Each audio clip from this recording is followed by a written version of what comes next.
간에 붙었다, 쓸개에 붙었다 한다. 간에 붙었다, 쓸개에 붙었다 한다.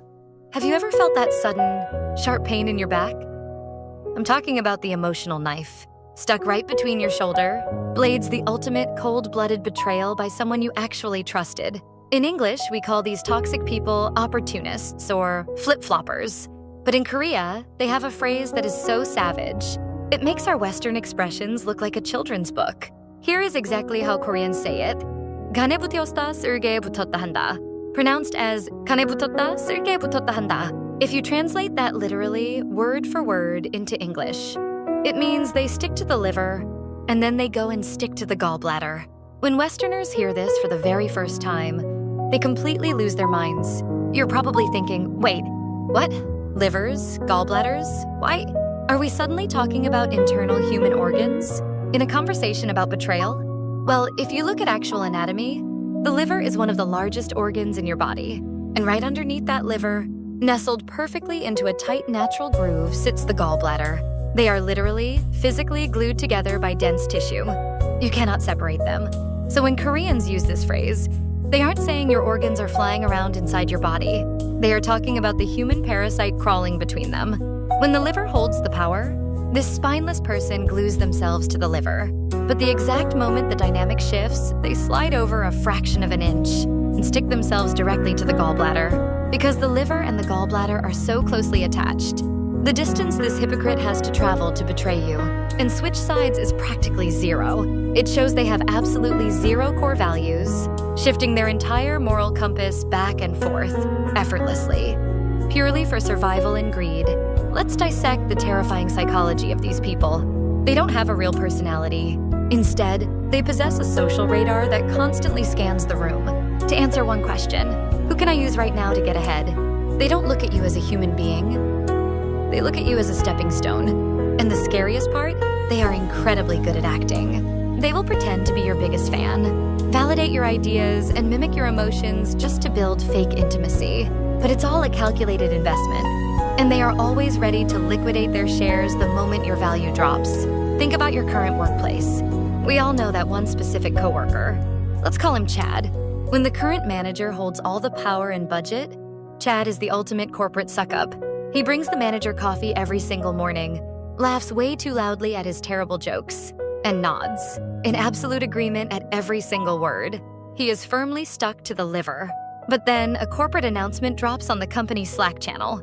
A completely different director from another department is getting promoted to vice president. The power dynamic of the entire office shifts instantly. What does Chad do? He immediately stops replying to the old manager's emails.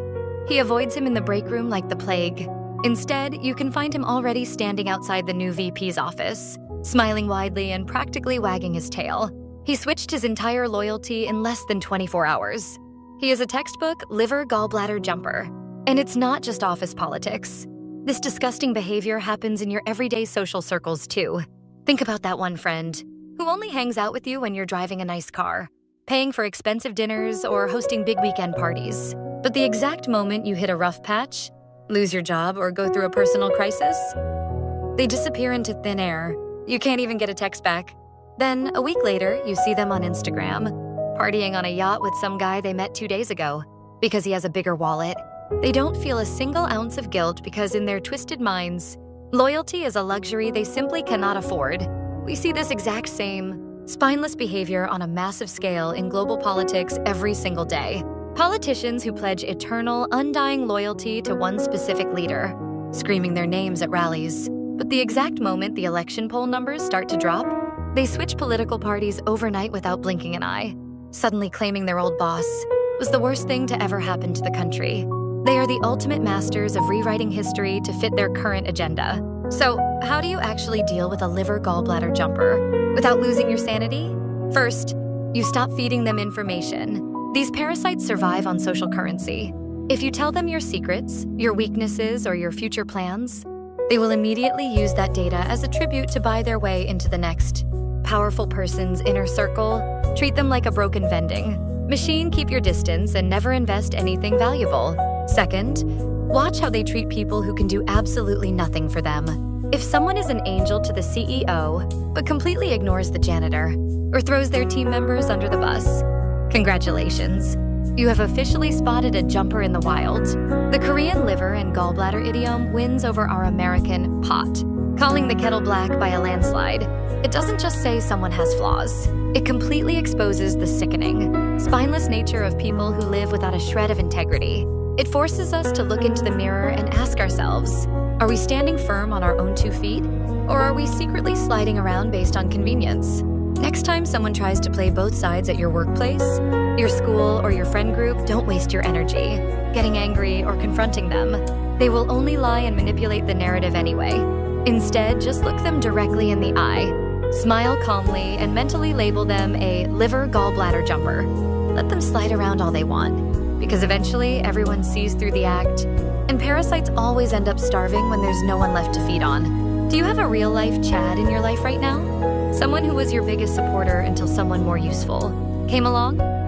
Drop a comment below, share your story, and let's expose these parasites together. Don't forget to hit that subscribe button for more unfiltered insights into hidden psychology. See you in the next video. Peace out.